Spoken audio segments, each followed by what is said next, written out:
oh, hey guys. And then Garmin, for some reason, wakes up. Man, I think those two like to wake up by themselves. Really, cat? Got a cat on my lap? So, some of you may know I'm a big Packers fan, right? I know, the whole Aaron Rodgers thing. Whatever. He's not going anywhere, so cool your jets. We'll find out if I'm right or not. But, at least he better not go anywhere. But I finally,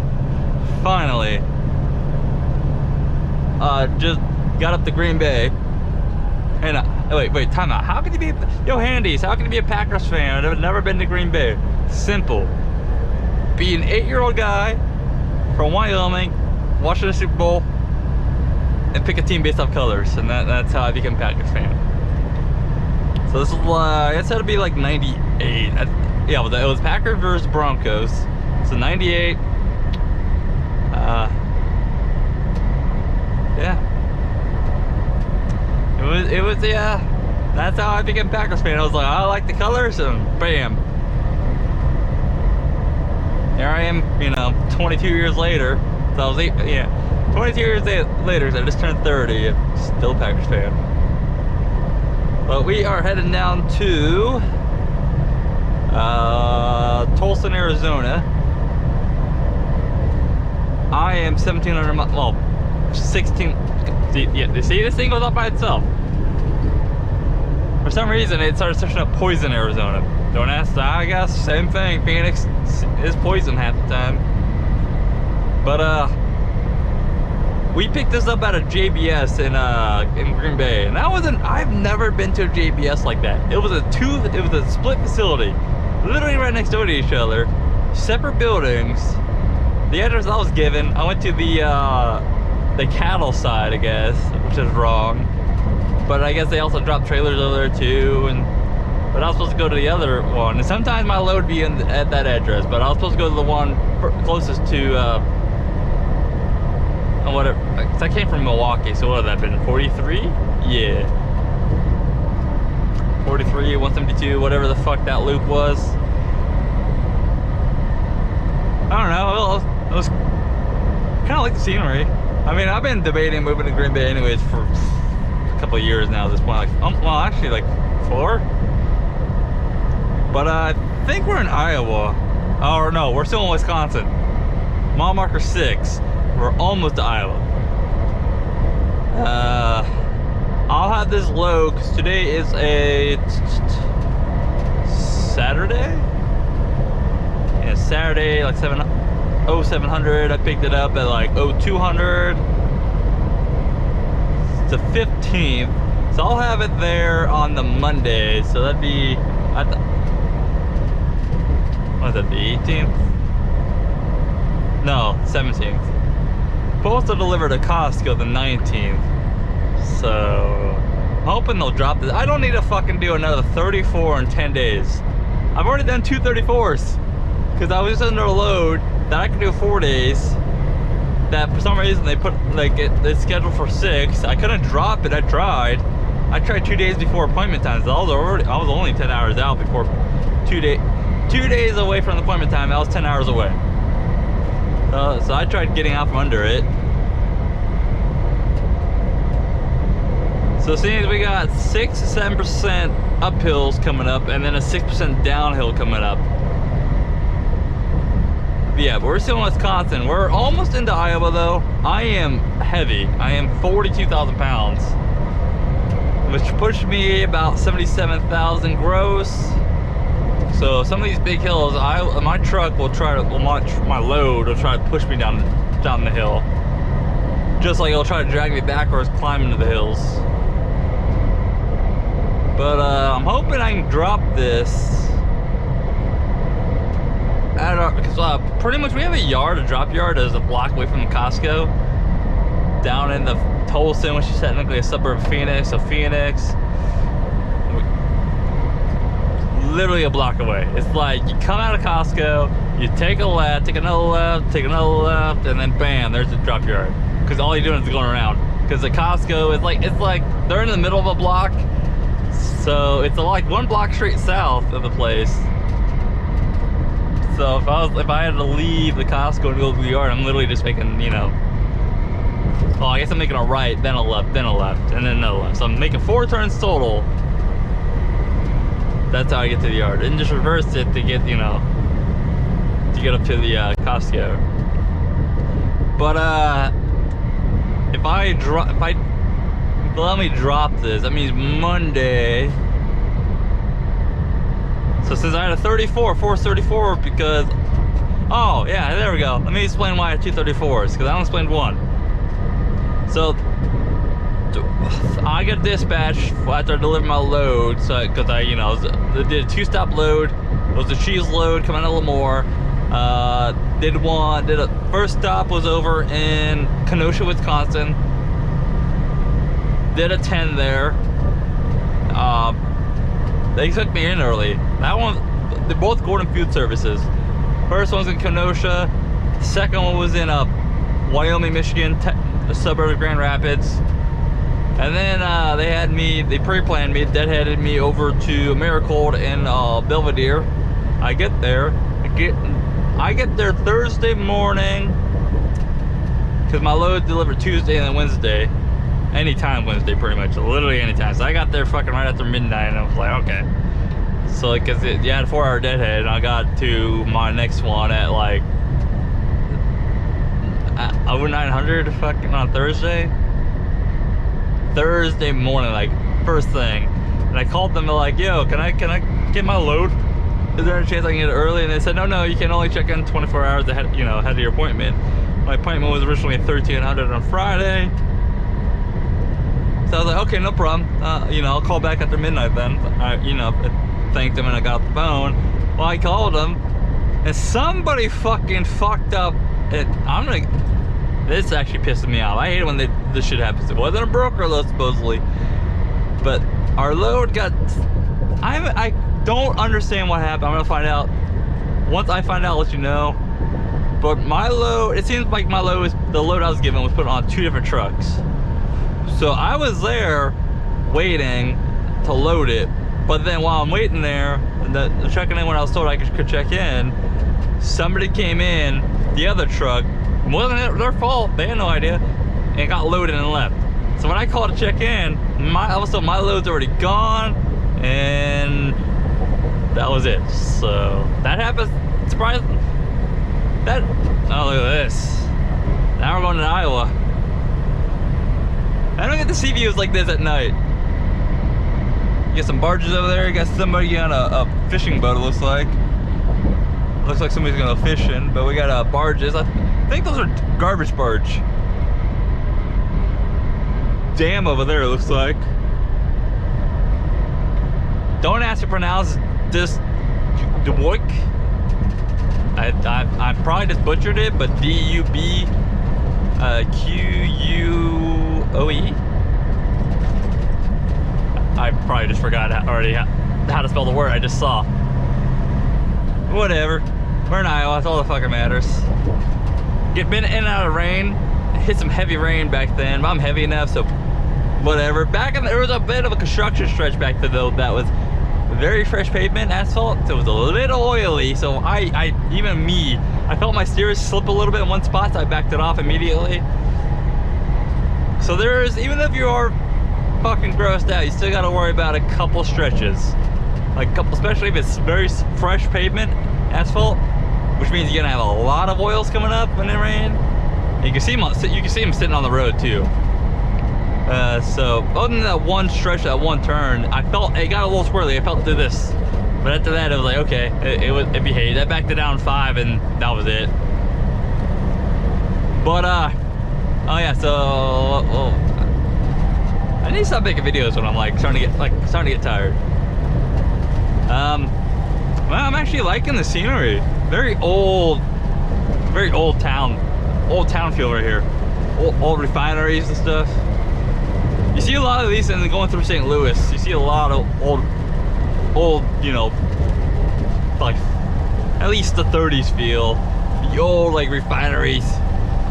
Oh yeah, we're going into the town.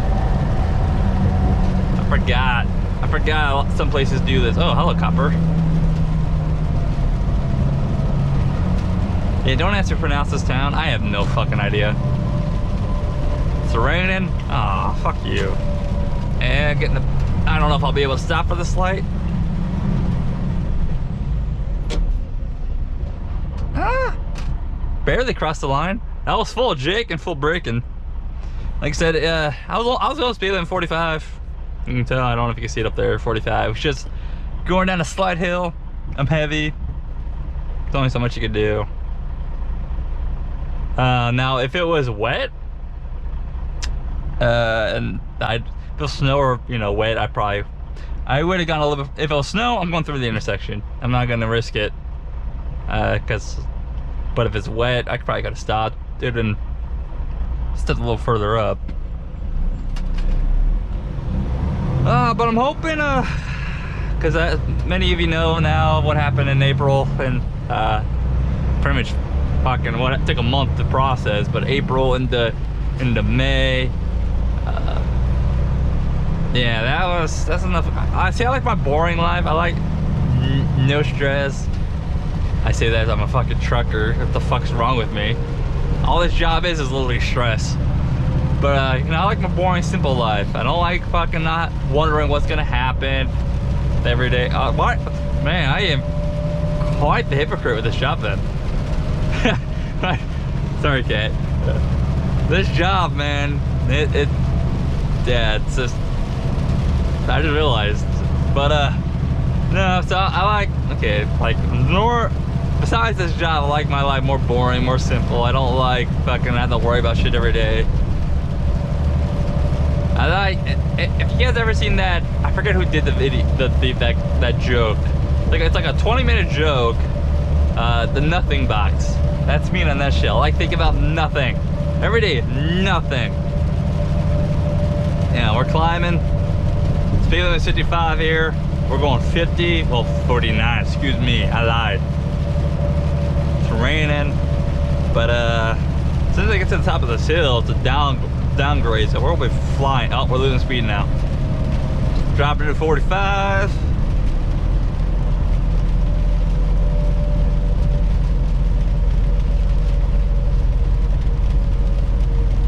I mean, just listen to them. I'm still dropping 39.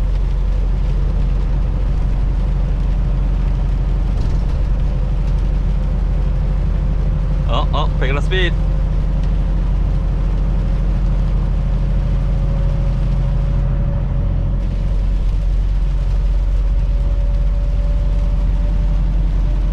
Yeah, so I don't know if you guys can tell, but why should you have your headlights on when it's raining?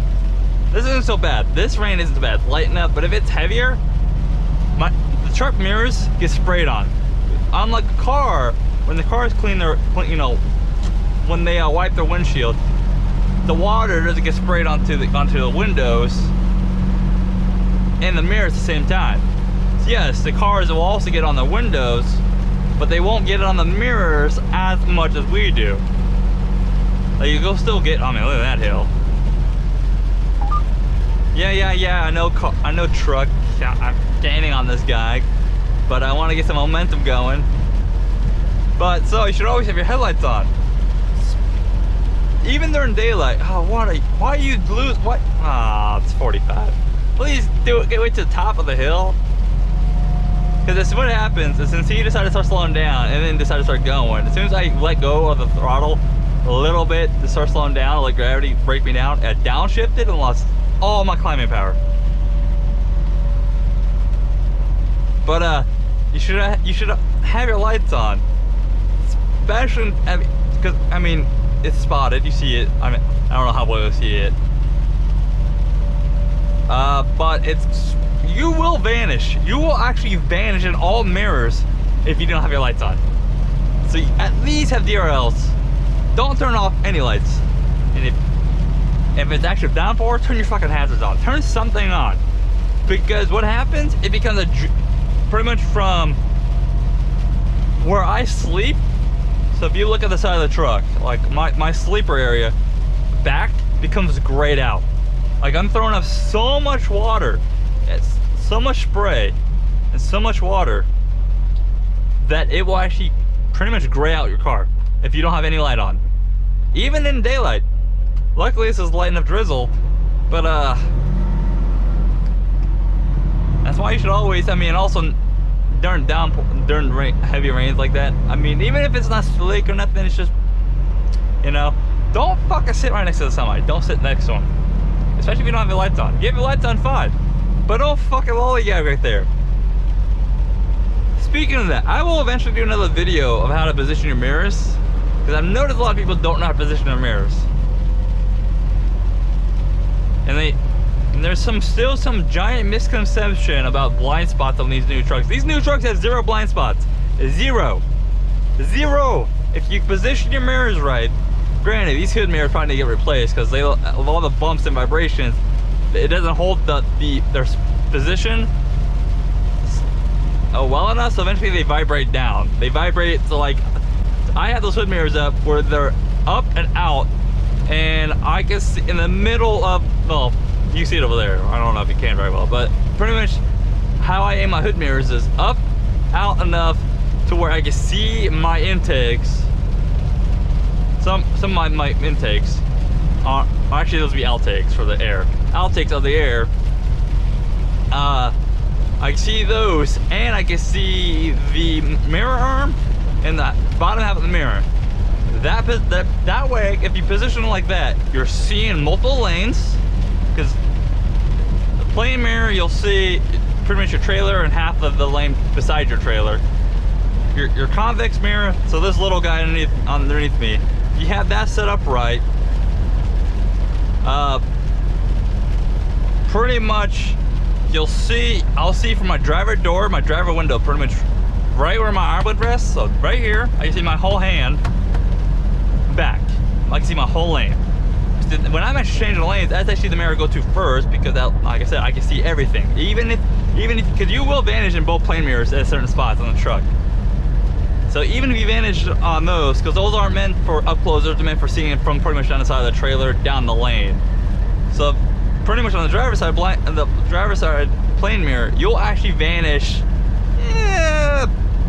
right, pretty much halfway up the tractor, between the bobtail wheel, between my drive wheels and my door. There's a spot you'll vanish. It's very brief because I have it set up really well, but even then, I have my convex mirror. Convex mirror should be pointed up so we can see the whole length of your truck. You can see your door all the way back. I have it set up the same way. Again, I want to do another video about this. I'm just giving you the brief rundown because that way I can actually show you.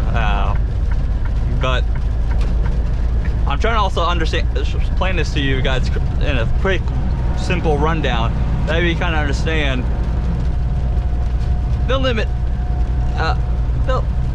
why you don't want to also not necessarily sit next to the truck, but it's where it's one, like, because really there's only 2 blind spots on the truck, and they're going to be on the both sides, same side. But if the mirrors are positioned correctly, the convex mirror, but the convex mirrors make everything smaller, so less detail. Like, sure, we can see in the convex mirror, but we can't, like, there's no depth perception. There's none to it. It's like, I can't tell you how far back you are. You know, if you're right here at the door, like, if you're like right next to my sleeper, I'll know. Like, the closer you get to the convex mirrors, a lot easier it is to judge. But other than that, you get no depth perception off them. Those are for width and also checking your clearance, but I have them set for width because, you know, I'm never oversized, and as long as I know never to go past 13.6 and really 13.5, or yeah, go under 13.6 is what I mean. So really 13.7 is comfortable with me. 13.6, I'm crawling through it because some of those 13.6s, yeah, you'll fit under. I don't assume I'll fit, so I'll slow down and crawl under. But those I have them set up so I can see pretty much on ramps, and then pretty much they're also set up so I can see 3 or 4 lane highways and see every single lane, kind of like, you know, and a cone back, so I can see everything. And that way, as soon as you get to my driver, my convex mirror there within my peripheral vision, or if I just look out, I'll see you. And yeah, but I hope that made a little sense. This video was just, you know, quick, hey, this is what's going on. Honestly, I haven't made a lot of videos lately because middle April and May I got a little distracted, and Yeah, we're going 35, so this motor is just climbing away. But so I got a little distracted, obviously, with the home, and took a week off, so I'm also trying to play catch up. So I lost quite a bit of money. I'm trying to make up, but I'll get back on making videos here relatively soon. By the time you see this video, I'll probably already be back to making videos, so you know, won't have to worry about nothing. But hey, you guys stay safe out there. I'll catch you next time. Bye.